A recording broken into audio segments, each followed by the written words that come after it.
Alrighty.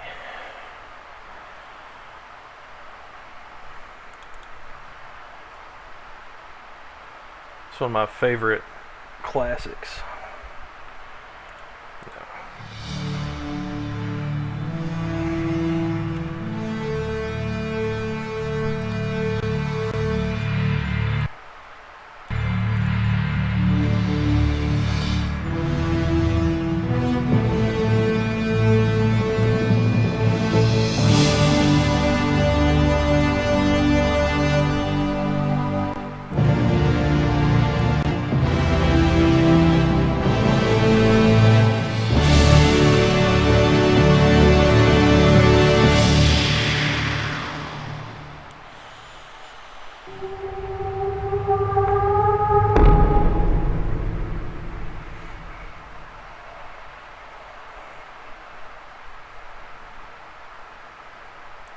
So, they found it again, have they? I thought we'd taken care of it. The forces of evil are persistent, sir. I'm getting too old for this. Who have we got lined up to deal with this problem? Murphy, sir. Oh, no, not Murphy. Afraid so, sir. What about Spade or Marlowe? Dead, sir. Isn't there anyone else? Sorry, sir, he's next on the list. Well, I suppose we'll have to make do. Knowing Murphy, he's going to need help. A lot of help. I'll check the archives and get back to you, sir.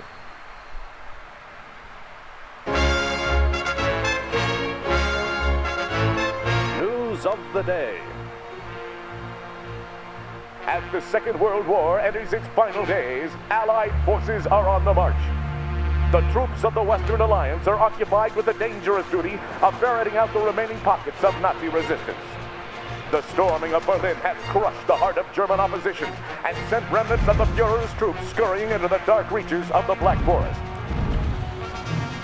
The Germans have vowed to fight to the last man in their quest for world domination.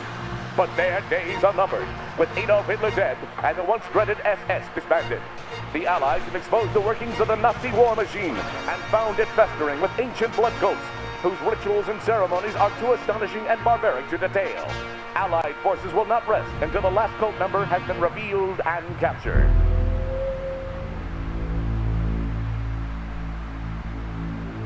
No pestilence has ever been so fatal or so hideous. Blood was its avatar and its seal, the redness and horror of blood.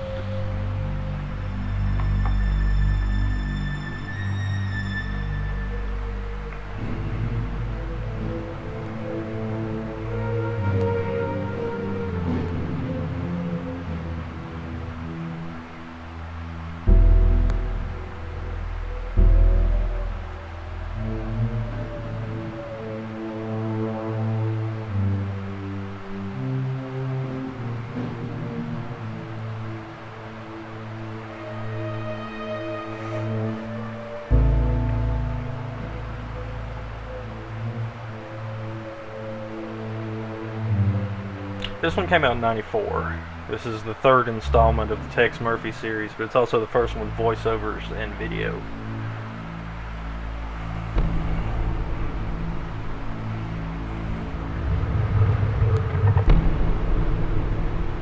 You can get this from GOG.com. I think it's $10.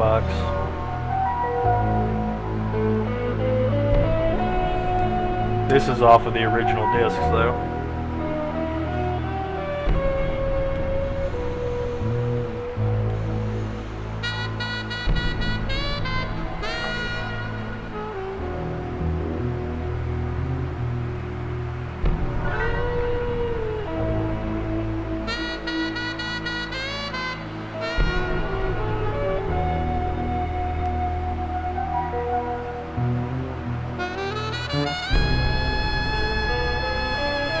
In the moonlight, New San Francisco sparkles like a chunk of cubic zirconium, an island of hollow beauty surrounded by a red sea of radiation. 5 million souls drowning in gamma rays. Some lucky people have a natural immunity to genetic mutation caused by the radiation. I'm one of them. Most of them live in the new city, but I don't. I live among the unlucky souls, the mutants and the destitute, and the wreckage of old San Francisco. My name's Tex Murphy. I'm a private detective. Or at least I used to be. Since my marriage hit the rocks, I haven't done much of anything. I went out tonight for the first time in a week, but all I ended up doing was spending the last of my money on a bottle of cheap bourbon. Now it's past midnight, and I'm staring out of the window of my office on the second floor of the Ritz Hotel. Just like me, the Ritz used to be something. Now it's just another grimy building in a rundown part of town.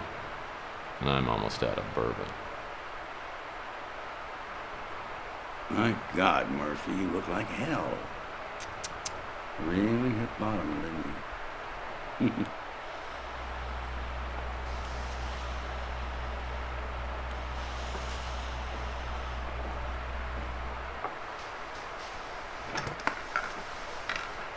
Oh, I usually don't look this bad. I forgot to take my Geritol this morning. So, you want a drink? I saved my first one to have with you. No, thanks. I've been dry for 8 years now. Yeah, one morning I just looked in the mirror and decided I needed to make a few lifestyle changes. Quit smoking, quit drinking. Now I'm getting out of the business. Yep, I'm gonna move to the tropics and retire in a nice secluded island with a tribe of beautiful young women. Getting out of the business? I guess that means the end of the world must be around the corner because you are the detective. I can't imagine you doing anything else, especially not running around an island with a bunch of nubile women in a loincloth. No, I can imagine it. I've been thinking about it for years now. Yeah. You know how it is. Lonely. Underappreciated. Dangerous. I haven't had a decent night's sleep in 38 years. I tell you, I'm working on a case right now, and that's going to be my last one. Enough about me. How about you, Tex? How's life treating you? Bad as it looks? Well, it depends. What day is it anyway today? Saturday? Well, Saturdays aren't too bad. It's normally Thursday by the time I get really suicidal. So what is it you wanted? Just come by to sprinkle a little salt into the open wounds of my pathetic life? No, Tex, you got me all wrong. No, just because you turned me in and got me suspended and humiliated me in front of my peers. You sold me out. But that's all gonna pass. See, I quit hating you for that weeks ago. Like I said, I'll be leaving soon, and I didn't want to go with any loose ends dangling there and bother me in my golden years. Hey, don't worry about me. When you tossed me out of the agency, it was the best thing that ever happened. Digging through dumpsters and sleeping in abandoned speeders, you helped me learn a great lesson. Because no matter how bad things are, they can always get worse. So what happened to you? I heard you were doing pretty well there for a while. Did a hell of a job on that Martian memorandum case. What's your problem? You one of those people who can't live with success? Huh? Well, I can live with it. I'm just afraid of commitment. Now you tell me something. What's going on, sir? Why wouldn't you talk to me 15 years ago? I was a stupid kid back then. Could have tried to understand why I told the ethics board what I did. I mean, I understand now that I was out of line and I made a mistake, but why'd you cut me off like that? Because apparently you never learned the first rule of a PI. And never, ever betray your friends. Now, friendship goes beyond blood and race and politics. You gotta find out who your friends are, then you hold on to them. They're a precious commodity to people like me and you. Now listen, before I go, I came here with a warning. I heard your name mentioned in connection with a case that I'm working on, and you stay out of it. If you don't, somebody's gonna find you floating in the bay with a hole in your head. I don't need any more strain on my conscience. You know, frankly, I'm pretty insulted. Because I'm a pretty damn good detective, and I can take care of myself, thank you. No! Just remember what I said, Tex. Got no idea what kind of people we're dealing with here. Just keep out of my way. I'll send you a postcard. I can see why.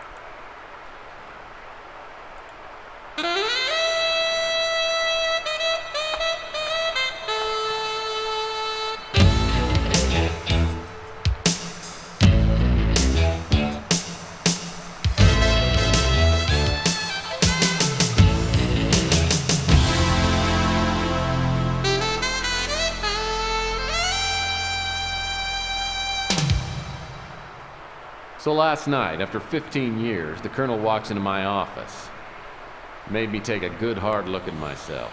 Maybe I have hit bottom, and maybe I do look like hell. Lord knows the only exercise I've had lately is tipping the bottle and flipping cards into my hat. I gotta find some work. Contrary to what the Colonel might think, I'm as good a detective as he ever was. Now I just gotta prove it. I'm gonna scare up a job today, even if it means finding somebody's lost puppy.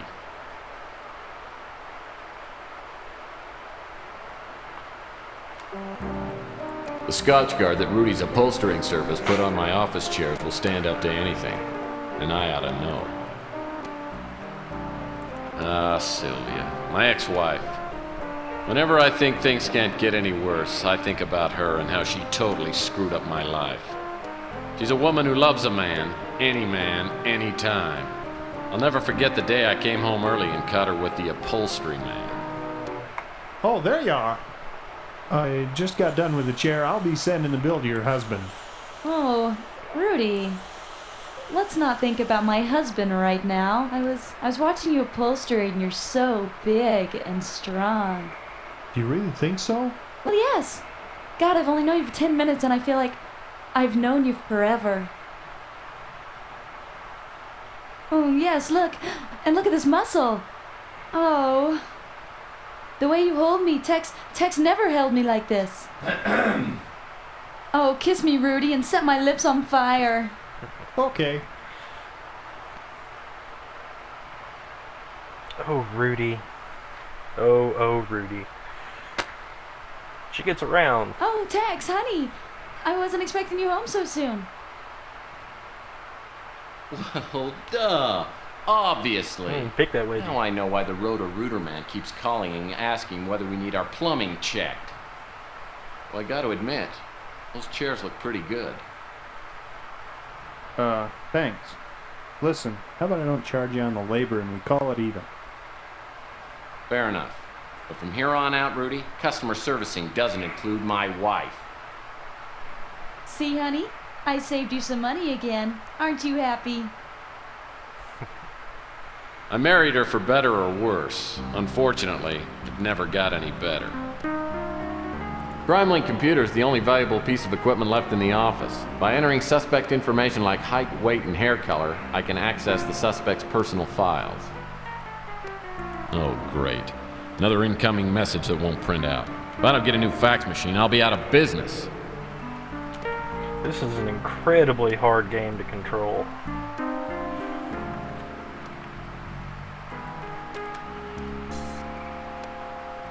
Oh boy, mail.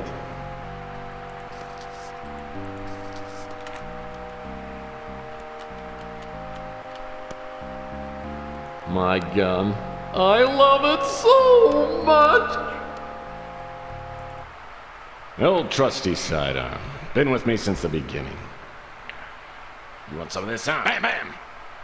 Hey, bam, bam, bam! Bam! Bam, bam! Bam! And you!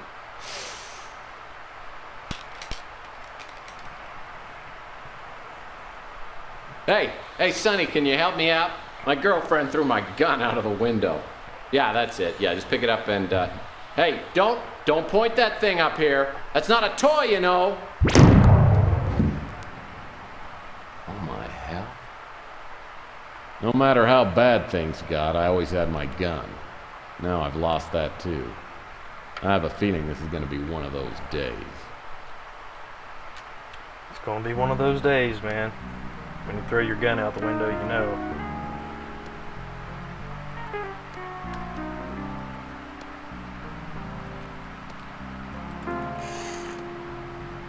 One last $10 stamp waits patiently to be licked and mailed. $10 for a stamp.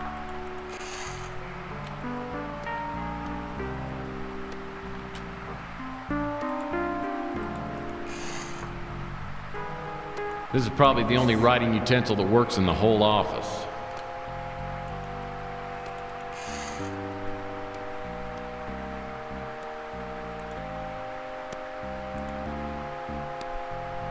A pre-approved electronic shop credit card application addressed to the previous occupant. Just needs to be signed, stamped, and mailed. Oh, you talking about Gabriel Knight too? Yeah. The only kicker is this one is very, very hard to control. It'll get away from you in a hurry.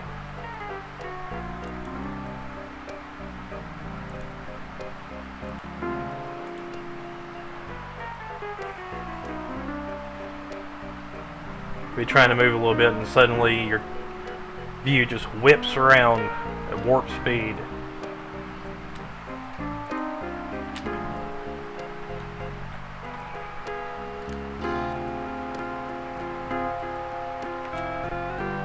Great-great-grandpa Murphy made it through the Depression by teaching cha-cha lessons to rich older women. He made thousands before the authorities found out he had no formal training. The dusty credenza I've got serves only one purpose, and that's to keep the dust off the floor. The office was actually a dance studio before I moved in, and Latin dancing is a Murphy family tradition. Yeah, we never get to see him prove it, though.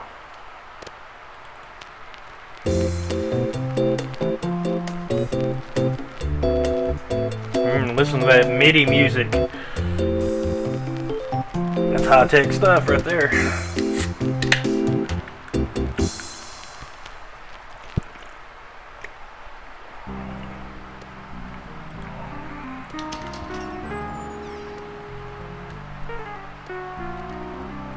This pure mountain spring water is indispensable, literally. I'm out of paper cups. The air outside feels thick, like I'm breathing through a pair of dirty gym socks. It's a high radiation day. Most everyone will be staying inside, but I need to hunt for some work. I always like to start the day with the traditional PI breakfast. That hits the spot.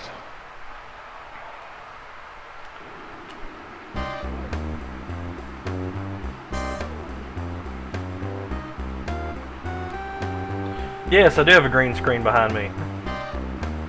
Either that or I have a very, very expensive Under a Killing Moon backdrop. Chelsea's a hot little number. I hear she's a mutant, but it doesn't show. The only weird thing about her is she won't go out with me.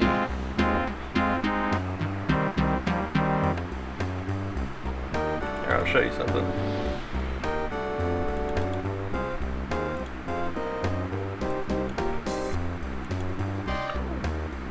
As you can see, there's my green screen.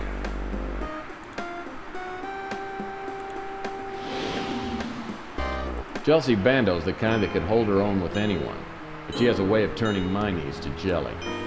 She's a mutant just like everyone else in this part of town, but she's a real beauty. Well, hello, stranger. Chelsea, you're breaking my heart. Why? Because I've got a steady job?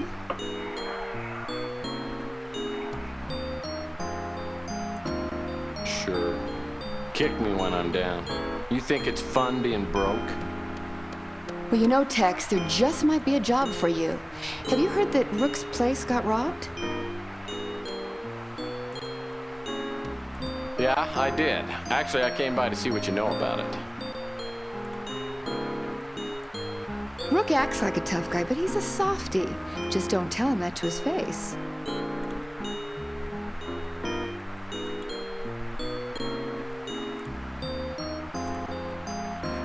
Oh, you know me, Tex. I'm just making ends meet.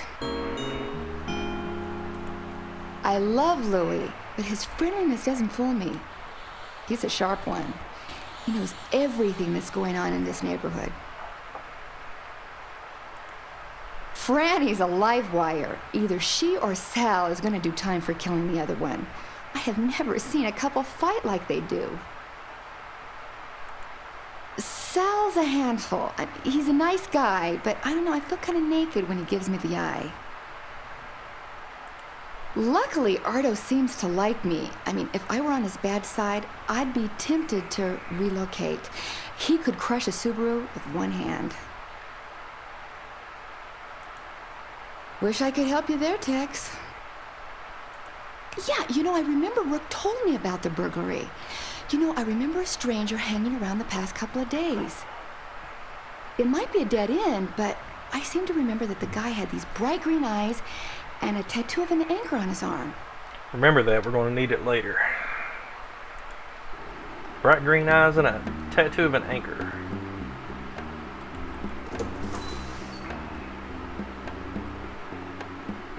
Rook Garner runs this pawn shop. He's a crusty old World War III vet with a face like a raisin and a tongue like a butcher's cleaver.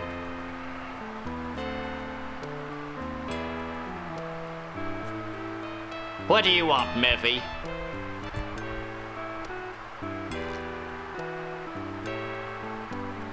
Is this a bad time for a visit? That depends on whether you're here to help me or to irritate me.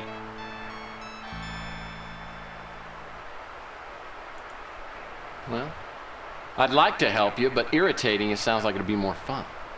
I could really use your help, Murphy. Last night someone broke into my pawn shop. I don't usually have anything of great value, but yesterday I gave out a fair amount of cash for an extremely valuable diamond bracelet. My deductive powers tell me the bracelet's no longer on the premises. Brilliant work, Murphy. Thanks. So what happened? The bracelet was pawned by a young girl named Amy Nimpton. She said she hated to hawk a family heirloom, but had no choice. She said she would reclaim the bracelet in a month. Well, since the bracelet was worth 10 times the 8,000 I loaned her, it was a good deal for me. Anything that shows up in the chat pops on screen, so Twitch chat is a pain in the ass at best. Sometimes it works, sometimes it doesn't. What was your impression of the girl? She seemed real nice. I don't know what I'm gonna tell her. I called her this morning, but her line is disconnected. Have you contacted the police? No, the police are a waste of time, and I can't afford to hire a decent PI. I guess this means you don't consider me good enough to help track down the bracelet? I'd appreciate your help. I'm not a rich I man, think it's every but if you 3 find the seconds. bracelet, I'll owe you a few favors, which could come in handy. Come back here and I'll show you where they broke in.